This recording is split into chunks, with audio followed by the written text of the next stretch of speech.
Okay, thank you for joining me tonight. I'd like to start off by, some of y'all may have seen this in the last episode, but I want to go over one of the big questions I got from a few of y'all was, is training at home effective? Can you really learn martial arts at home by yourself? 100% yes, with a little bit of no thrown in. Going to a dojo is absolutely important. Training with other people is absolutely important. That being said, it is vital that solo training be done as well. Solo training can do many different things. One of the most important aspects is that visualization. So let's say for like Krav Maga, we're doing choke from the side. Somebody's coming up, hands around the throat, choking you from the side. Yeah, you can sit here all day long and trap, elbow, open, groin, head, hammer fist. And get that repetition, do it over and over and over and over again. And yes, that is very important because there's a lot of times when you're training with another individual, they are, I don't want to say scared, but they are hesitant to really get in there and get that that grip around your neck. You know, creating that oh shit moment. But when you're training at home, you can imagine you can't breathe. They got that death grip on, boom. So you're actually having to go a lot harder than you normally would if you're training with somebody else.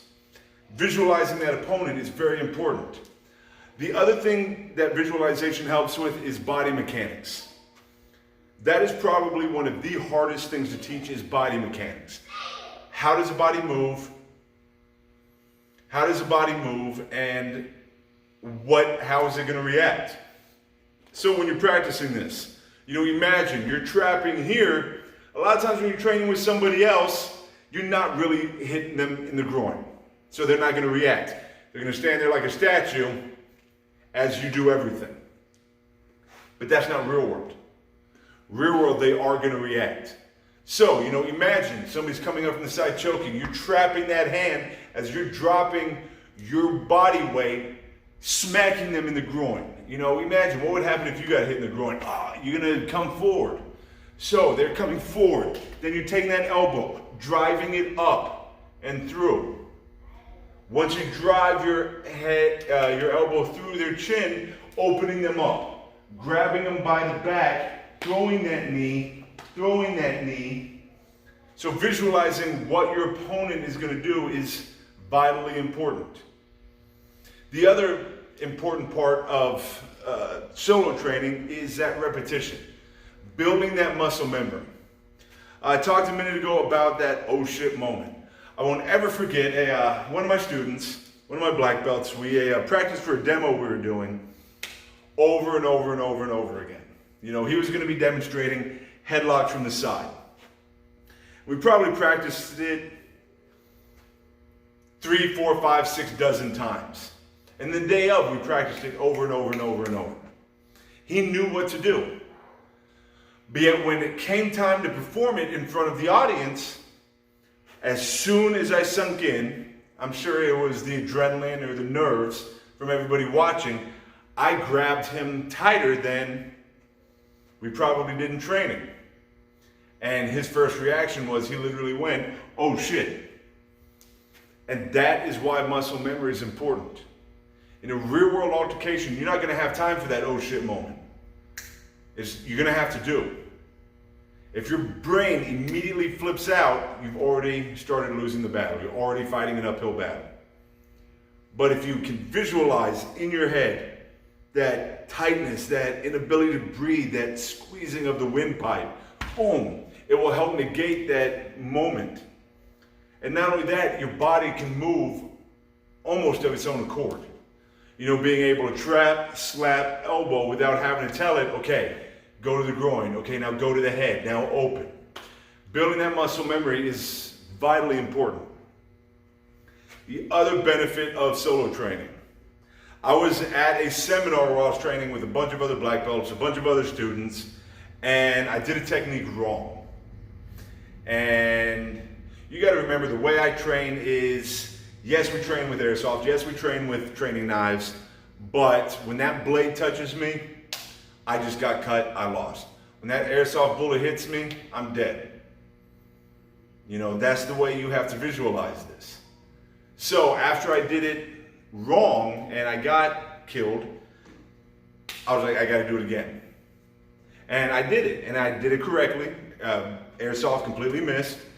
And the other people I was training with were like, oh, good job, you got it right, let's move on. And I'm like, whoa, what do you mean I did it right? We're back to 50-50 now. I don't train for 50-50. I wanted to do that repetition over and over and over, not until I got it right, but until I quit getting it wrong. And see, that's the 1,000 hours to build up and 10,000 hours to polish. You don't practice the technique till you get it right. You practice the technique till you no longer do it wrong. So the benefit of solo training is you have nobody hurrying you along. You can practice that technique over and over and over to your heart's content until you're satisfied with it.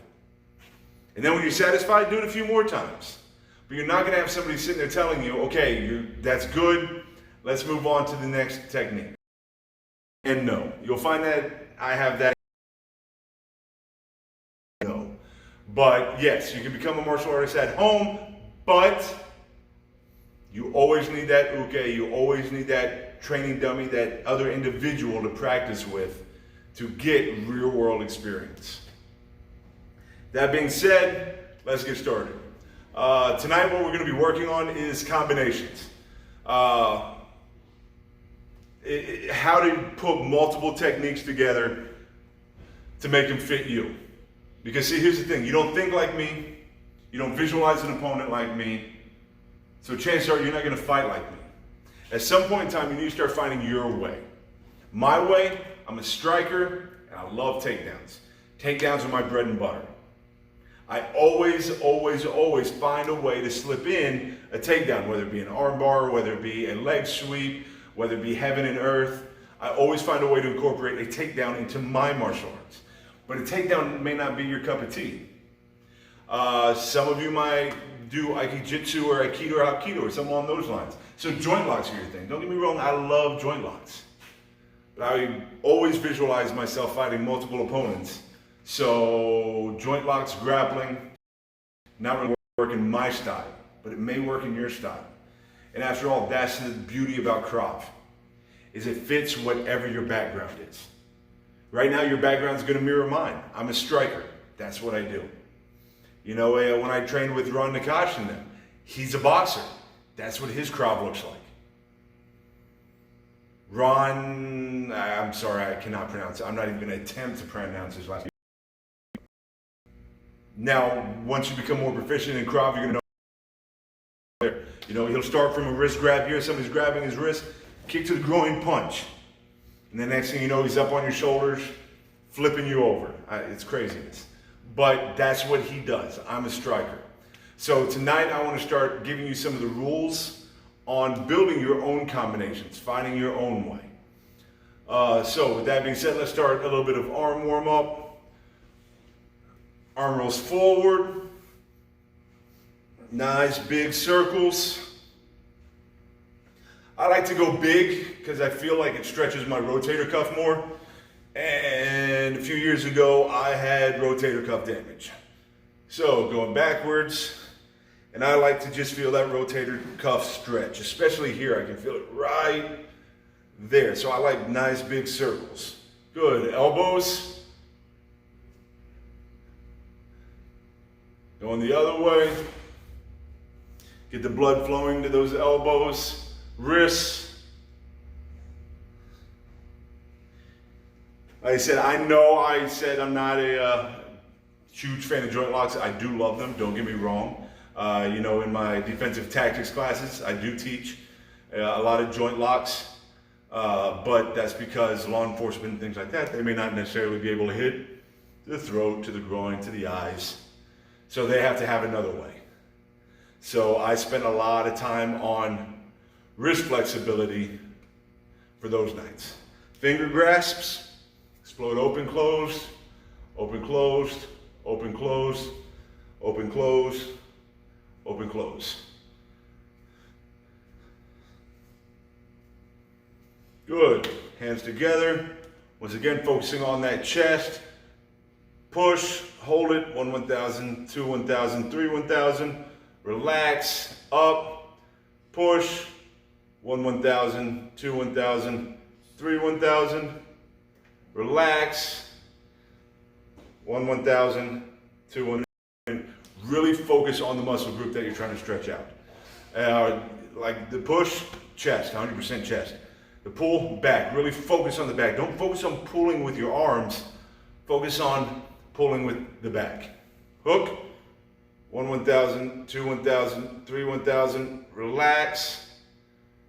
1, 1,000, 2, 1,000, 3, 1,000. Relax. Again. 1, 1,000, 2, 1,000, 3, 1,000. Relax. Good. Let's move into some Krav Maga strikes that we're going to incorporate tonight into our striking. So, as always, ready stance, fighting stance. Lead hand jab, rear hand punch with a pivot. 1, 2, 3, 4, 5, 6. Good. Switch. 1, 2, 3, 4, 5, 6, 7. Notice that whenever I do my strikes, I'm focusing on full extension. Always on full extension. Too many times in a fight, when you're stressed, your muscles and all your techniques are going to get shorter. So if you train here with these quick little pop, pop jabs, yeah, they feel fast. But if they're already this short now, how much shorter are they going to be when you step into a real fight? Like for instance, my jab. This is a lot of distance between me and my opponent. But even with my jab, I can still reach. You know, I've trained with a lot of people that they have a little short jab. And this is where they train, for that jab. So if they're jabbing here, I'm well in my range to move in for a grab or a takedown or something along those lines. So really focus on full extension of your punches. Lead hand roundhouse punch. 1, 2, 3, 4, 5. 1, 2, 3, 4, 5. Now, I'm only doing 5 per side because I want to get to some combos. Feel free to pause. Add another 5 or 10 per side. Lead hand, horizontal elbow. Once again, hand open, thumb pinned to your shoulder. 1, 2, 3, 4, 5. Switch. 1, 2, 3, 4, 5. Switch. Uppercut elbow. Once again, straight up. No chicken wing. You're driving with the legs, straight up. 1, 2, 3, 4, 5. Switch. 1, 2, 3, 4, 5. Good.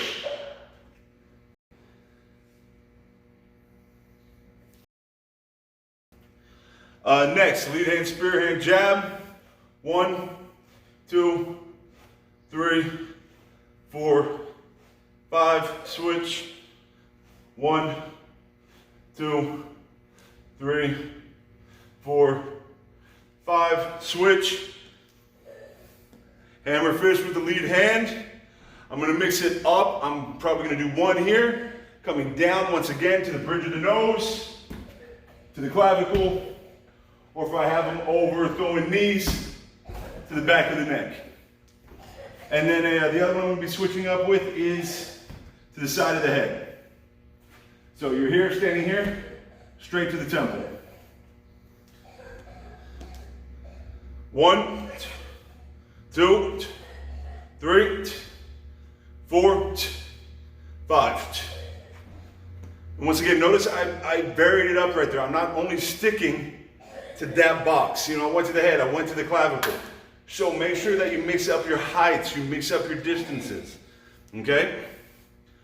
1, 2, 3, 4, 5. Good. Switch. Sorry, 1 second. Okay. Lead hand, palm strike. Lead hand, palm strike. Stepping in. 3, 4, 5. Notice that I take my head off the center line when I'm punching. Every time I come up with a combo, I have an idea, this is what my opponent will be doing. So I always play it out as he's a boxer and he's slipping my jab, my punch. So he's here, he slipped off. So when I'm stepping in to punch, boom. Notice how I'm stepping off the center line so my opponent moved with me. Okay, always keep your eyes on your opponents. Other side.